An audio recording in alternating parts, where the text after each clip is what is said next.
Tadi salah ruangan ya. Lupa lagi, padahal kita udah berapa minggu nih? 3 ya. Pindah ke hari Senin.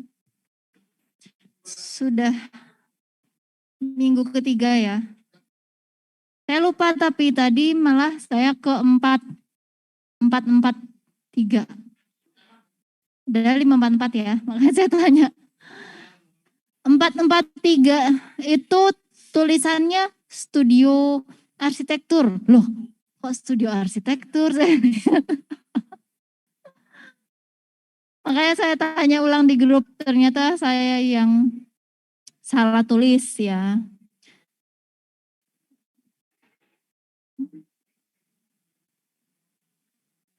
Ya, mohon maaf ya, saya terlambat tadi. Kita mulai masuk ke materi baru. Minggu lalu kita sudah sampai analisis kebutuhan fungsional dan non ya, non fungsional.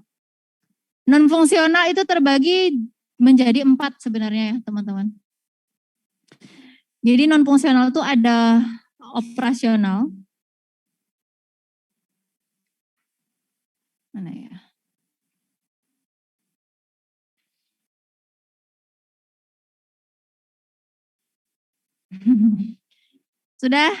Sudah selesai?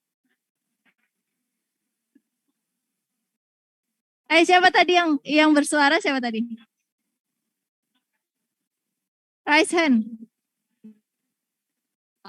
Oke. Ya nggak apa-apa. Nggak apa-apa kamu di depan gitu loh biar nggak ngantuk. Sebentar.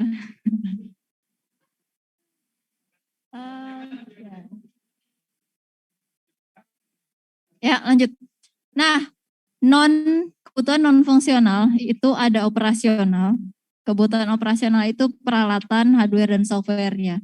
Kayak yang minggu lalu saya bilang, iya benar ya, minggu lalu. Contohnya OS yang dibutuhkan apa, spesifikasi minimum, hardware atau PC-nya, RAM-nya berapa gitu. Servernya, domain hostingnya yang bagaimana, terus outputnya berupa apakah display atau ada printer juga gitu. Itu operasional. Kemudian kebutuhan kinerja. Kebutuhan non fungsional dalam bentuk kinerja itu misalnya minimal waktu untuk transaksi itu harus 2 menit misalnya. Nah, waktu untuk transaksi pengembalian dibatasin 1 menit gitu. Jadi kayak harus yang bagaimana sistemnya itu, proses kecepatannya itu berapa gitu. Itu yang kinerja. Loh kok ada lagi? Lalu keamanan terkait dengan kebutuhan fungsional yang berhubungan dengan keamanan, misalnya dilengkapi dengan kamera keamanan ya untuk mengawasi karyawan atau anggota misalnya ya. Kalau yang kemarin misalnya di mana itu tempat wisata ya, ada yang kemarin kelompoknya Maulidan itu. Nah, misalnya terkait dengan keamanan dibutuhkan adanya kamera pengawas gitu. Nanti terkait hubungannya ke disambungkan ya kamera itu supaya bisa diawasi oleh pihak keamanan dan juga menjadi laporan ke pemilik misalnya. Kemudian sistemnya harus dilengkapi dengan password gitu. Hak aksesnya siapa aja. Nah itu terkait dengan keamanan. Kemudian kebutuhan non fungsional kaitannya dengan informasi. Contohnya validasi ya, harus ada validasi untuk menginformasikan apabila password salah. Harus ada petunjuk atau prosedur untuk pembuatan akun baru misalnya. Nah itu kebutuhan fungsional, non fungsional untuk informasi. Jadi tidak hanya ini ya alat yang dibutuhkan aja, tapi juga berisi spesifikasi-spesifikasi yang terkait dengan informasi, keamanan gitu, dan kinerja. Nah, kita lanjut lagi. Kita mulai masuk ke pemodelan ya. Pemodelan itu sebenarnya banyak ya teman-teman. pemodelan data, pemodelan proses ya. Pemodelan proses juga bisa macam-macam. Ada yang prosesnya bisa dimodelkan dengan flowchart misalnya. Kayak kemarin ya, yang kalian buat. Itu kan sebenarnya kalian memodelkan. Model itu kan semacam apa ya? Dari real, ya aktivitas real digambarkan ke dalam sebuah model supaya bisa dilihat, direview ulang. Itu namanya model. Model itu nggak hanya bisa berupa gambar, bisa juga kalau bangunan dibuat modelnya, jadinya maket, blueprint gitu. Itu model. Terus bentuknya bisa macam-macam, diagram, ada namanya DFD, data flow diagram. Ada yang kemarin pemodelan untuk alur kerja, pakai flowchart. Ada pemodelan proses pakai apa? Ya betul, UML juga bisa ya. UML singkatannya apa? Undefined Modeling Language gitu. Bisa pakai UML. Kalau pemodelan data, ada yang pakai IRD ya. Kalau UML itu nanti ada bentuknya diagram ya, kelas diagram, ya konteks diagram gitu. Jadi sebenarnya macam-macam pemodelan itu ya. Nah, kita akan pakai pemodelan DFD namanya. Ini yang cukup sederhana dulu ya. Data flow diagram.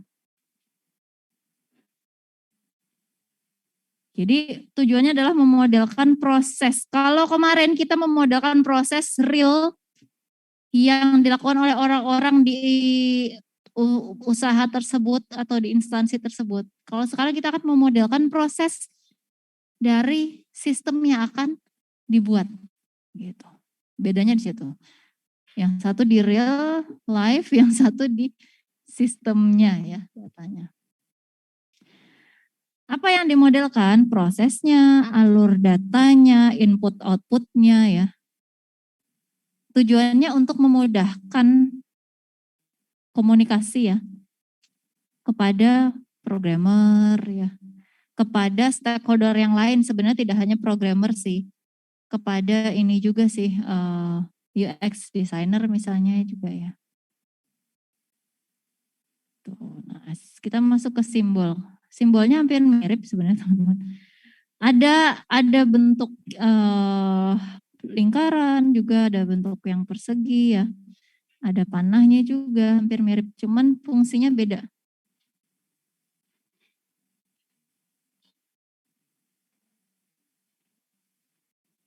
Simbol ada dua jenis ya, model Gen and Sarson atau DeMarco and Jordan.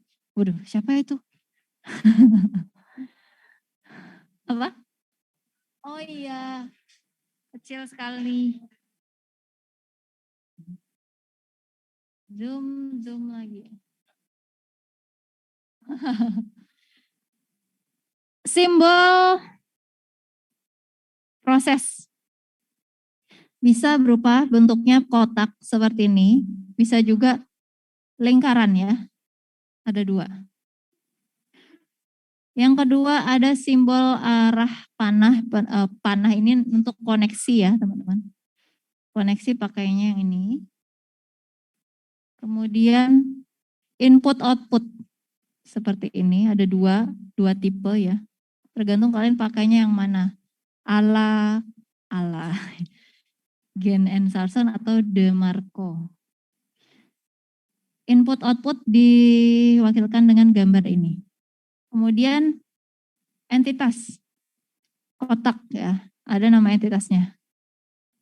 Jadi kalau tadi kotaknya itu dia curve ya, kurva besar, nama prosesnya apa. Kalau yang ini dia kotak persegi panjang gitu. Dan ujungnya ya tidak curve ya. Ini untuk simbol entitas. Isinya adalah nanti nama entitas. Entitas itu apa?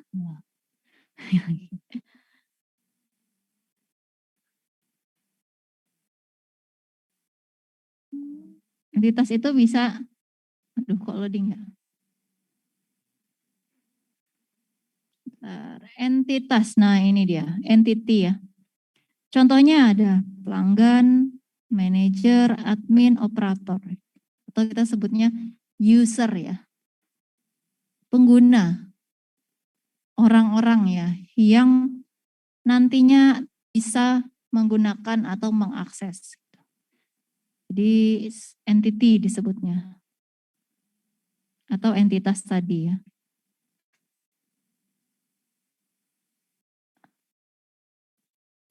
Arus atau koneksi tadi simbolnya panah. Dia mengalir di antara proses-proses ya. Di antara simpanan data dan eksternal entity. Nanti ada contohnya, tenang aja. Nah, seperti ini ya.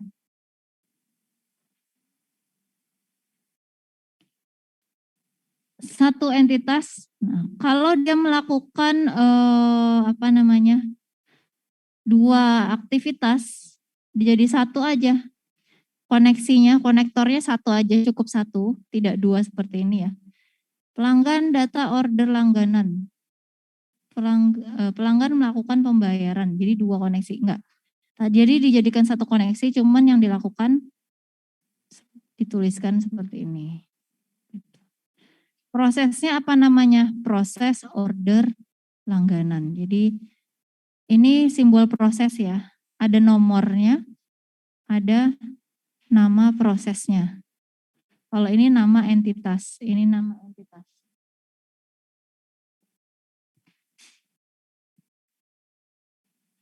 Ya. Oke, diingat-ingat ya. Ada proses, koneksi, entitas ini. Terus, apa nih? Proses. Nah, proses itu berisi kegiatan atau pekerjaan yang dilakukan oleh orang, mesin, atau komputer. Setiap proses nanti akan ada input dan output. Tuh. Isinya proses ada nomor ya, nomor proses. Kayak ini tadi nomor 1. Nomor, ada nomornya di atasnya nih, nggak kelihatan ya warnanya soalnya hitam. Dan juga ada nama, jadi nomor sama nama ini tadi udah saya sebutkan. Simbolnya bisa lingkaran, bisa kotak kayak ini. Pilih salah satu, yang penting konsisten, jangan berubah. Kesalahan yang sering terjadi, ada input tidak ada output. Jadi inputnya ada, outputnya mana? Nggak ada nih ya. Nah, atau ada output, inputnya nggak ada. Jadi ini proses doang. Proses ada inputnya ya. Contohnya kalau yang ini tadi pelanggan ya, dia ngapain? Menginputkan data order langganan. Lalu sistem melakukan proses order. Pelanggan menginputkan data pembayaran, itu input. Lalu sistem memproses orderan. Ini outputnya belum ada ya, belum dibuat. Nah contoh, jadi harus ada output. Jangan nih, dua-duanya ini gambar yang salah ya. Black hole sebutannya, ada input tidak ada output, miracle atau ajaib ada output tidak ada input. Lalu dilanjutkan ke arah mana? Nah, bisa simpanan data ya, database atau data store. Ke dalam bisa juga tabel ya, sebelum dilakukan proses laporan. Nah, simbol data seperti ini. Medianya apa, nama data source-nya apa. Kesalahan yang sering muncul.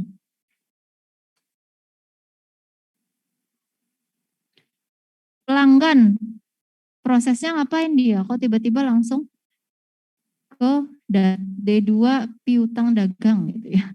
Terus kalau enggak, data langsung ke data gitu, enggak ada prosesnya gitu. Nah, ini kesalahan yang sering muncul. Jadi harus ada prosesnya juga ya.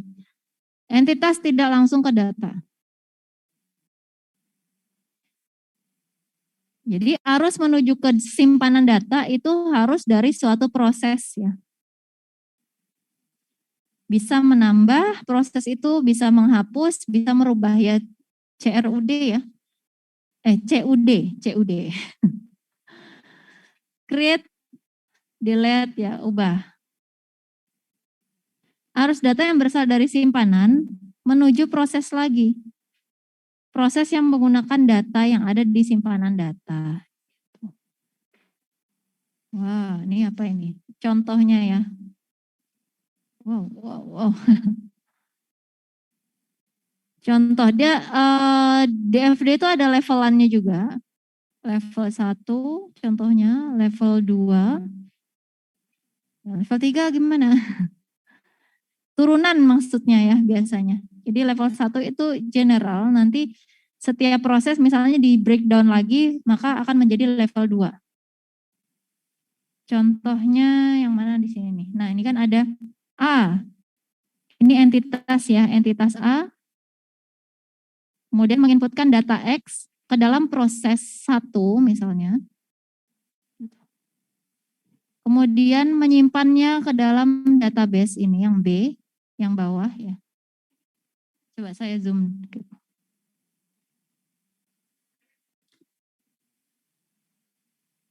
Kemudian dilakukan proses 2 gitu.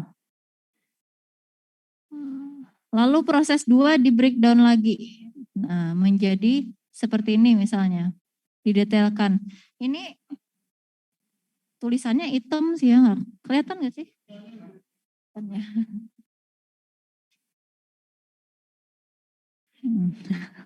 Ya pelan-pelan aja. Lebih rumit sih dari yang flowchart kemarin ya. Tapi nggak apa-apa.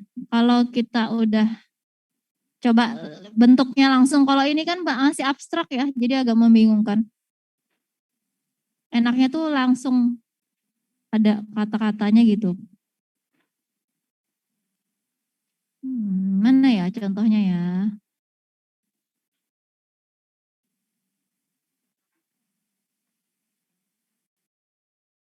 Contoh, akan dibangun sistem informasi akuntansi dengan fasilitas jurnal untuk penjualan, jurnal umum, laporan penjualan, dan laporan keuangan.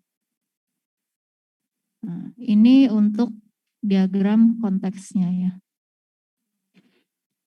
Akuntan itu entitas. Entitasnya ada akuntan, ada kasir, ada manajer. Kemudian akuntan ini melakukan proses ya. Semua entitas ini melakukan proses di sistem informasi akuntansi. Ini masih secara general ya teman-teman. SIA, sistem informasi akuntansi. Kemudian akuntan itu ngapain dia? Dia bisa menginputkan data akun sama data jurnal umum. Kalau ada banyak gimana? Nggak apa-apa, ditulis aja semuanya. Ya, boleh di sampingnya konektor ini ya, di sampingnya jadi list gitu. Kemudian sistem informasi akuntansi bisa memberikan output laporan keuangan kepada akuntan. Jadi ini input ke sistem, ini outputnya ke entitas. Kemudian ke manajer. Ke manajer hanya bisa melihat ternyata, tidak bisa melakukan input-input ya. Jadi sistem hanya bisa memberikan output laporan penjualan dan laporan keuangan ke manajer. Nah kalau kasir dia bisa input. Input apa? Data penjualan ke sistem. Dan sistem bisa memberikan data laporan ke kasir sebaliknya. Jadi ini input ke dalam ya, sistem ini output. Ini namanya konteks diagram. Jadi sebelum kita membuat DFD level 1, kita bikin dulu konteks diagramnya. Konteks diagram itu seperti ini. Oke. Lalu kita masuk ya ke dalam hal yang lebih detail. Nah, ini udah masuk ke level 1 berarti ya. DFD-nya. Tadi ada akuntan, ada kasir, ada manajer di sini. Jadi buat dulu yang pertama adalah entitasnya. sama kayak yang di atas, ada akuntan, manajer, kasir. Ada akuntan, kasir, manajernya di bawah sini ya. Ini bebas sebenarnya posisinya. Boleh atas ke bawah atau kalian dari menyamping kiri ke kanan juga bisa. Kalau ini atas ke bawah ya. Akuntan tadi bisa ngapain? Data akun dan jurnal umum. Kita lihat di sini. Akuntan memasukkan data akun, memasukkan jurnal umum. Jadi dia nanti terbagi menjadi 2 proses. Ingat ya simbol proses yang seperti ini. Kotak tapi dia ada kurvanya, tidak seperti entitas. Melengkung ya. Input. Jadi ini dipecah. Yang bagian input data ini dipecah menjadi proses sendiri ya. Menjadi sebuah proses. Makanya simbolnya menjadi ini. Nah, memasukkan data jurnal. Memasukkan data akun. Jadi dia dipecah menjadi dalam bentuk simbol proses. Kemana? Di prosesnya ke dalam database atau table akun. Begitu juga dengan jurnal umum, dimasukkan ke dalam database jurnal, table jurnal ya. Lalu, nah ternyata data jurnal umum itu pada saat proses memasukkan jurnal umum membutuhkan data akun juga. Jadi dibuat relasinya di sini ya. Jadi data akun digunakan untuk proses di dalam jurnal umum ternyata. Jadi kalau misalnya ada kaitannya, prosesnya itu ada hubungannya dengan database, dengan table atau data di proses lain, maka dihubungkan. Contohnya kayak gini.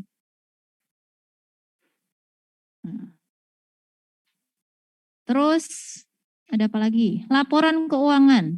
Oke. Terus prosesnya tadi 1, 2, oke. Laporan keuangan jadi proses yang keempat ya, karena yang ketiga ada mencatat transaksi dulu ya. Jadi laporan keuangan tuh hanya bisa ditampilkan kalau sudah ada data akun, jurnal umum, dan transaksi penjualan. Makanya urutannya 1, 2, 3, ini yang keempat di sini. Itu. Jadi prosesnya diurutkan. Oh, ini dulu, maka setelah ini kita lanjut dulu ke kasir dulu. Kasir bisa menginputkan apa tadi di sini? Data penjualan ya ke dalam sistem. Maka kasir input data, ada proses pencatatan transaksi. Ini proses ya. Setelah diproses, diinput ke dalam tabel penjualan di database. Ini simbol tabel. Yang ini. Yang ini simbol tabel. Kemudian ada laporan ya, proses pembuatan laporan. Ini juga terakhir ya.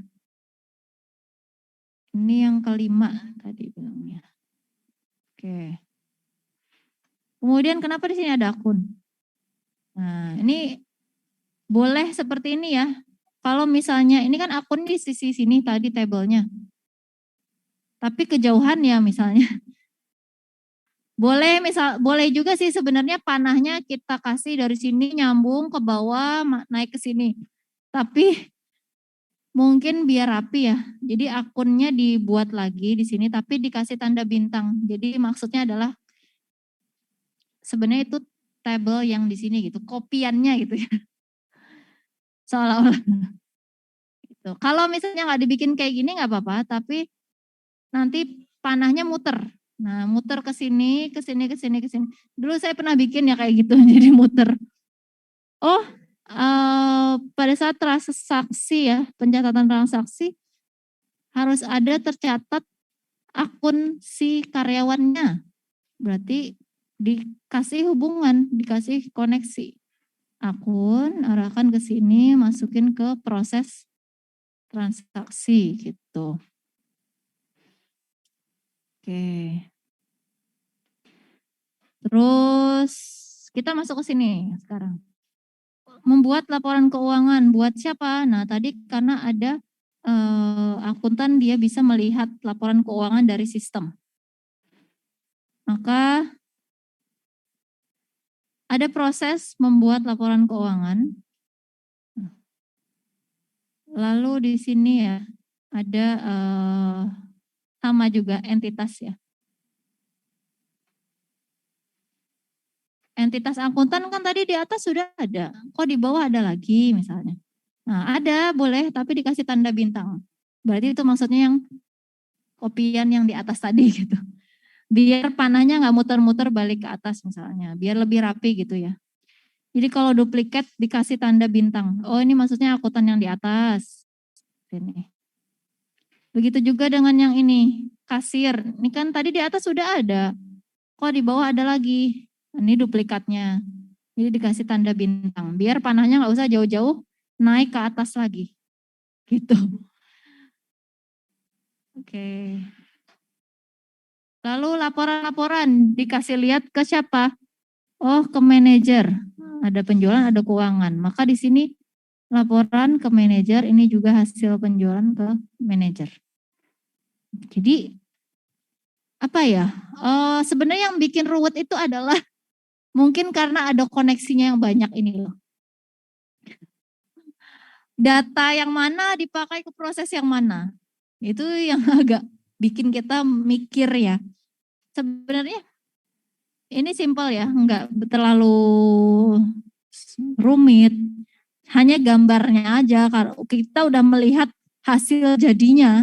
Hasil jadinya kayak gini, tapi kalau coba kita pelan-pelan di breakdown dari bikin entitas dulu, lanjutkan ke ada proses apa aja di sana gitu. Perlahan-lahan nanti ya jadi juga gitu.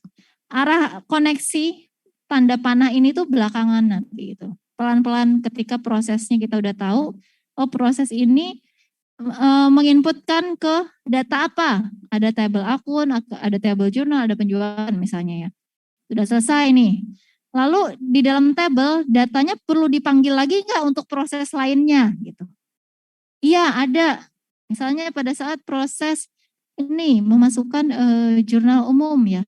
Harus ada data akun yang tercatat di dalam prosesnya biar tahu yang menginput siapa misalnya. Ya udah dibalikin ke atas. Berarti dipanggil lagi datanya ya. Jadi kalau arah panahnya dari tabel ke dalam proses, berarti itu proses pemanggilan data. Mengambil data. Tapi kalau dari proses ke tabel berarti itu menginput ke dalam database. Paham ya maksudnya? Nah ini menginput. Ini kan tabel ya, ada tabel akun, jurnal, penjualan. Kita balik lagi ke atas yang perlu diingat. Ada berapa simbol tadi? 4 ya. 1, 2, 3, 4. Betul. Proses. Nah proses itu kalau yang lingkaran itu biasanya untuk yang konteks diagram. Atau untuk yang mana ya? Nah ini ya.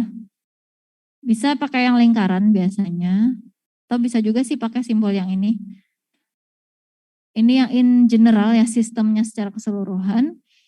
Kemudian ada simbol yang kedua yang paling penting, koneksi, panah. Panah itu bisa input, masukkan data ke tabel. Bisa juga output, mengambil data dari tabel ke dalam proses. Lalu ada simbol seperti ini, garis 2 ya.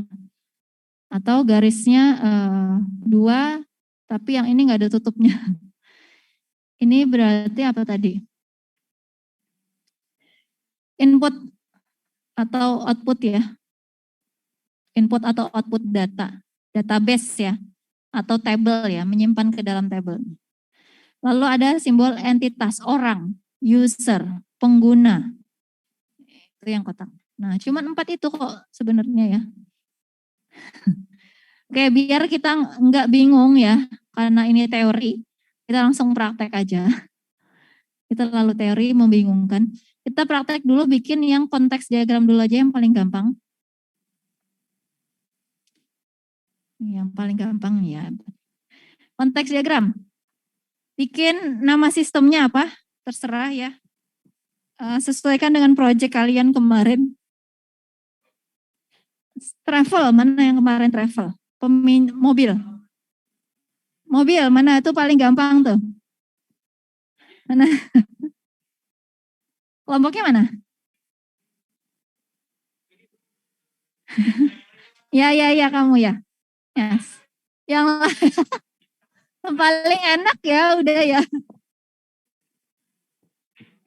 Yang lain siapa ya?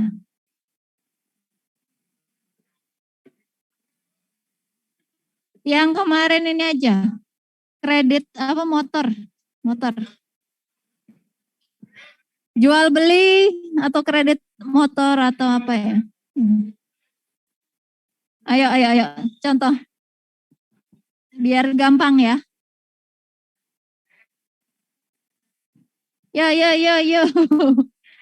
15 menit.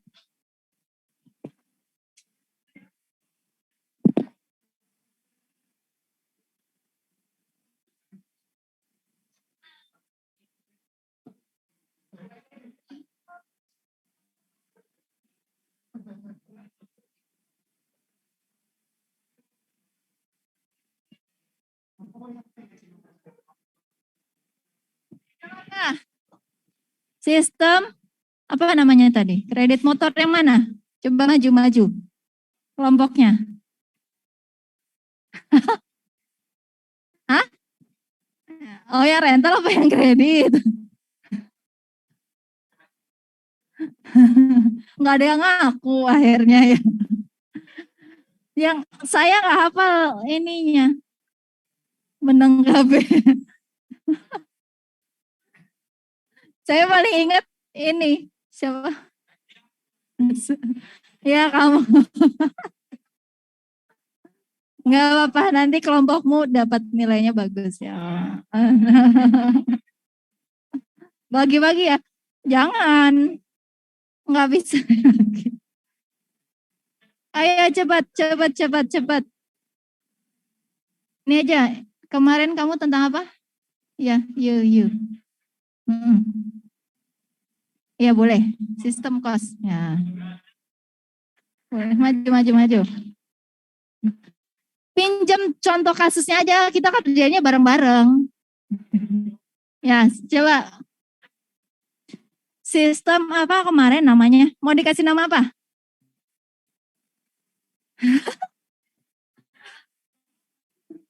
Manajemen cost. Oke.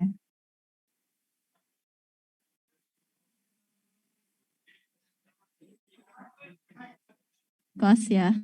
Ya, boleh maju dong tulisin.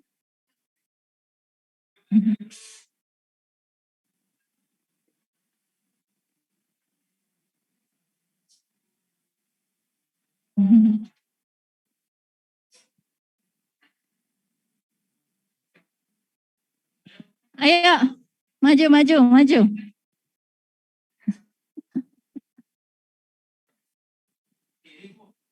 Iya, terserah. Mau ditemenin yang lain juga bisa.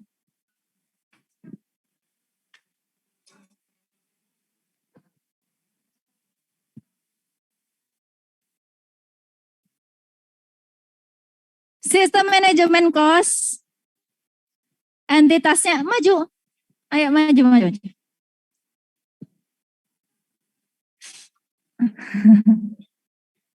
Ya, sambil diingat ya case yang kemarin.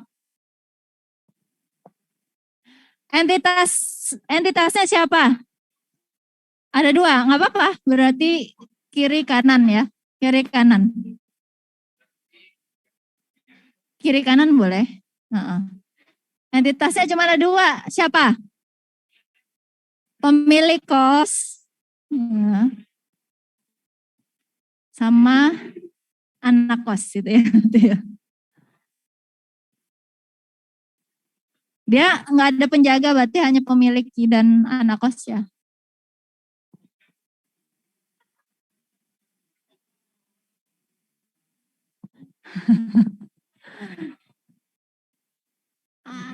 Penghuni kos. Penghuni ada yang terlihat dan anak kos. Oh ya, penghuni kos. Penyewa, penghuni. Jelek amat ya. Iya nggak apa-apa. Pertama mulai dari owner. Owner bisa inputkan nggak? Bisa, berarti arahkan ke sini. Owner bisa melihat data output dari sistem? Bisa. Oke. Ya, selesai. Penghuni bisa menginputkan ke kosan nggak? Nggak bisa. Berarti hanya bisa melihat. Penghuni nggak bisa bayar kos langsung. Oh, transfer ya.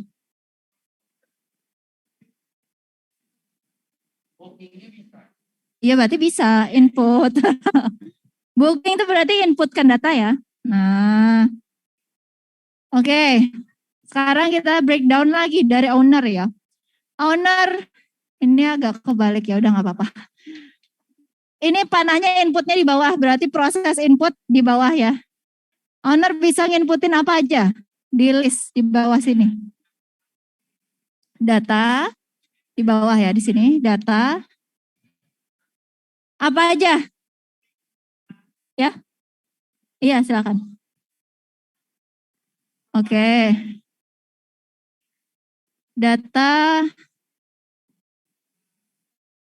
Data penghuni. Oh iya. Booking, pas booking dia nggak nginput sendiri datanya.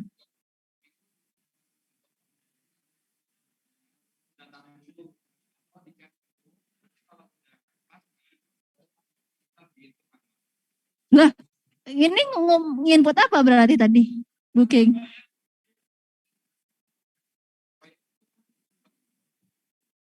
Bukti pembayaran. Oh. Saya masih bingung. Nah, penghuni datang, lihat kos. Terus belum dicatat kan datanya dia. Dicatatnya kalau dia udah bayar DP, ya kan? Bayar DP-nya langsung atau sistem?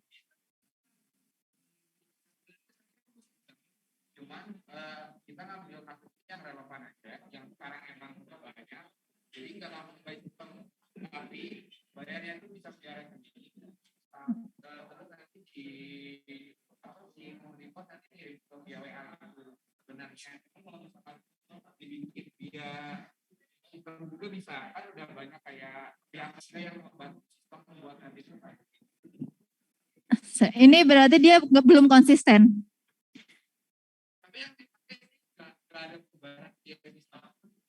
Harus konsisten dulu ya teman-teman. Kalau memang bisa booking dari sistem, input apa namanya transaksi pembayaran dari sistem, ya udah difikskan. Kalau dari WA ya udah dari WA aja, nggak usah ada gitu. Nanti blunder. Oh, oke. Okay. Berarti inputnya benar tadi ya. Input data penghuni si ownernya. Ya, oke. Okay. Lalu input apa lagi? Data fasilitas, data jenis kamar ya kan? Dan fasilitasnya gitu.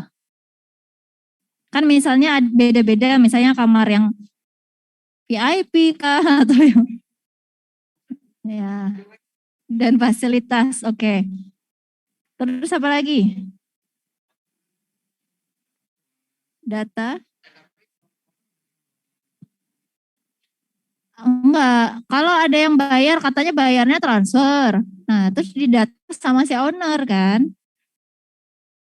Data transaksi, betul. Transaksi sewa ya, kos. Ada lagi nggak? Udah sih ya kayaknya. Udah, oke. Okay. Lalu sistem bisa memberikan output apa ke owner? Laporan apa kira-kira? Yang setelah melalui proses data ya. Ya betul. Laporan misalnya keuangan. Di atasnya karena outputnya di atas. Di sini.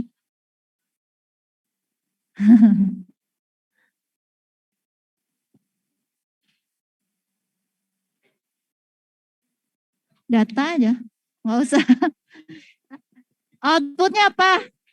Laporan misalnya ya transaksi per periode misalnya ya. Per periode tuh bebas berarti nanti bisa mingguan, bulanan, tahunan.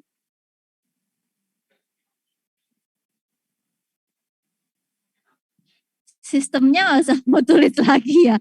Langsung aja data laporan transaksi. Ini sistemnya udah ada di sini. Jadi itu outputnya misalnya data laporan transaksi per periode ya. Apa lagi?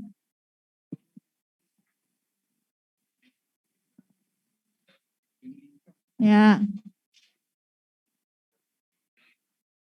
iya betul. Nah, sudah mulai tergambar.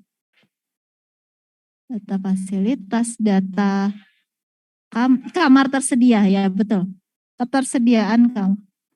Di sini dong, ke penghuni kosnya. Ya, ketersediaan. Ya, ini tuh jadi satu aja fasilitas tuh maksudnya fasilitas, tipe kamar, harga gitu ya. Intinya detail kamar kos. Nah, detail tuh ada fasilitasnya, harga, ya. Terus apa lagi ya ke penghuninya?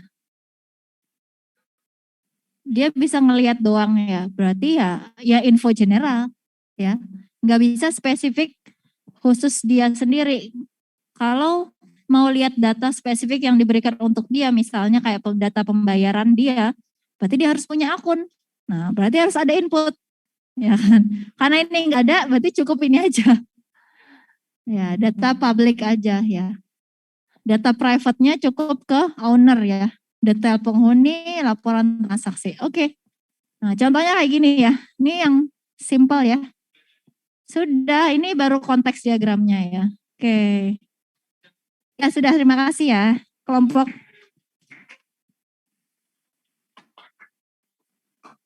videonya nggak kelihatan ya. Kelompok siapa ini tadi?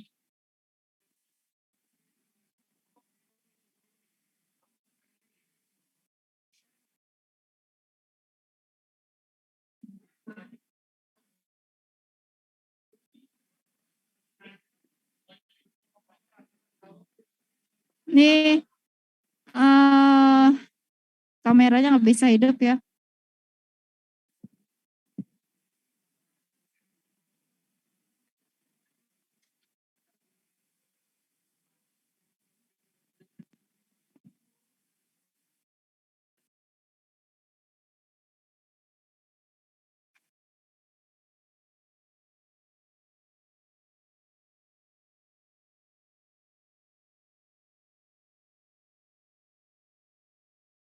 Kelompok siapa tadi? Nomor? Oh, 1 ya. Yang minggu lalu maju kelompok berapa?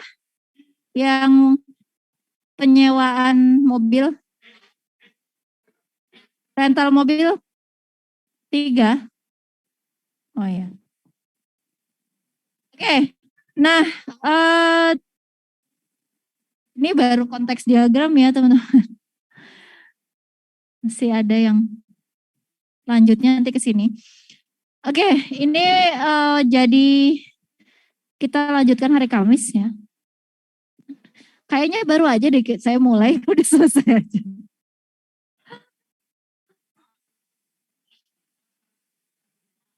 Hari Kamis laporan progres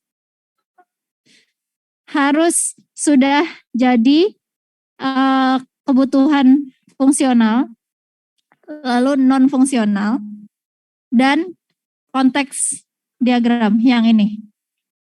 Konteksnya aja dulu. Hari Kamis kita bikin praktek, bikin yang ini ya. Nah, DFD level 1. Jadi sampai konteksnya sampai kayak gini aja. Hari Kamis ya, nanti laporan progres kelompok sama kayak Kamis minggu lalu. Kita berprogres terus tiap minggu. Minggu depannya lagi IRD. Minggu ini sampai DFD. Hari Kamis laporan sama sekalian kita bikin ini diagram level 1. Minggu depannya IRD, minggu depannya lagi minggu depannya lagi user interface ya, gitu. Jadi nanti tinggal kalian bikin aja di Figma-nya berarti. Udah, project-nya nyicil gitu. Ya cukup ya untuk hari ini. Ya waktunya tinggal 2 menit ya. Ada yang belum presensi? Silakan kalau ada yang mau bertanya. Ini udah ngerjain jangan-jangan nih. Oh iya. Ya pakai tools ya, pakai tools diagram designer atau draw.io, Miro boleh, Figma boleh. Kurang ya. Draw.io, ketik di browser draw.io itu enak juga. Jangan pakai Word ya. Word. Nyusahin diri kalau pakai Word. Microsoft Word.